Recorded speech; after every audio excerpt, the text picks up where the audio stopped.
Welcome sa ating channel. So, please like and subscribe mga kamitsu. Comment down below ka naman kung saan na to umabot. Baka umabot na to ng Amerika or Europe para alam natin kung saan umabot yung video natin. So, welcome to our vlog. So, ang pag-uusapan natin mga kamitsu, frequently asked questions tayo. So, number one dyan is gaano katagal ang approval.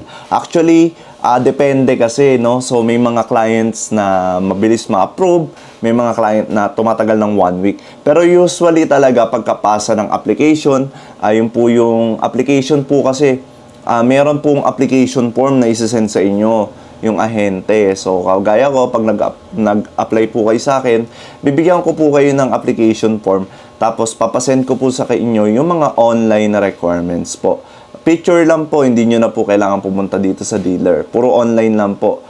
Pwede po kayo pumunta na dito kapag ka-release day. So, yun po yung mga approval po natin. Pagka napasa na po natin yun, tatawag po ako sa inyo for briefing para matulungan ko po kayo kung ano po yung tamang sagot. Kasi may mga nade-decline po sa mga maling sagot po. Opo.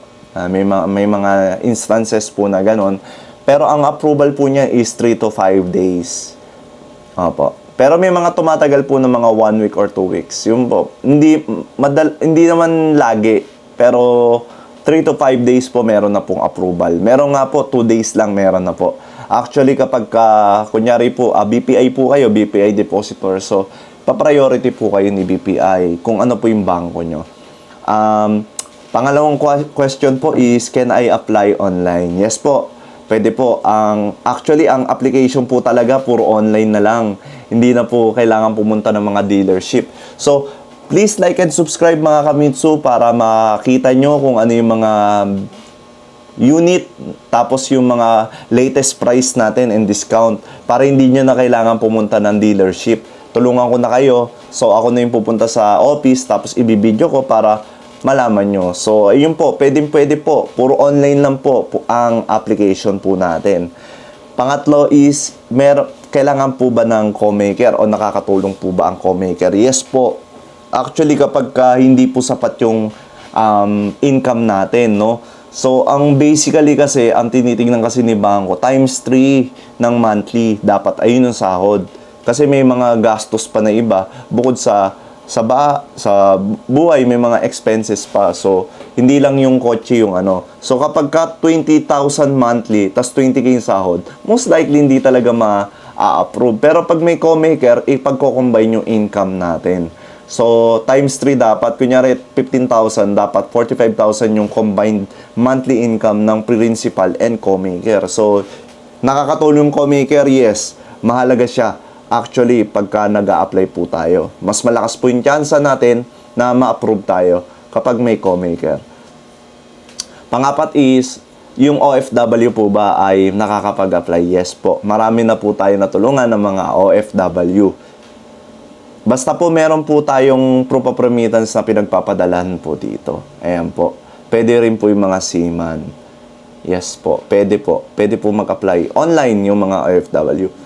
So, can a business owner apply? Yes po. Pwede po yung mga business owner natin. As long as po may DTI po yung business natin. Yan po. DTI po. Hindi naman nanghihingi ng mga BIR or mayor's permit.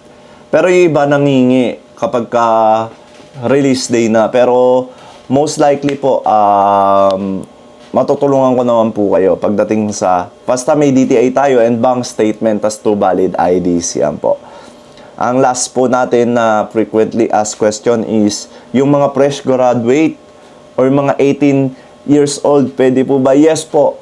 As long as may co-maker sila or may sarili silang proof of income, yan lang naman po yung titignan. So, pwede po yan. Pwede po mag-apply kahit po mga 18 years old.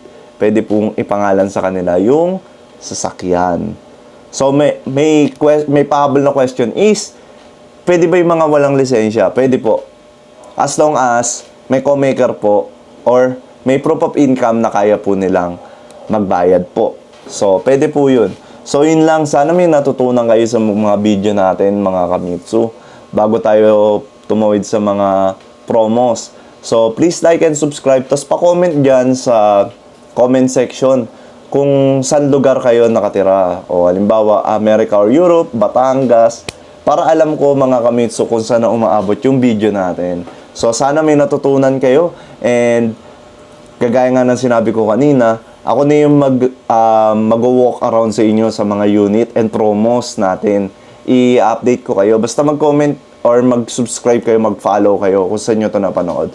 Yun lang mga kamitsu. Sana marami kayong natutunan sa video natin.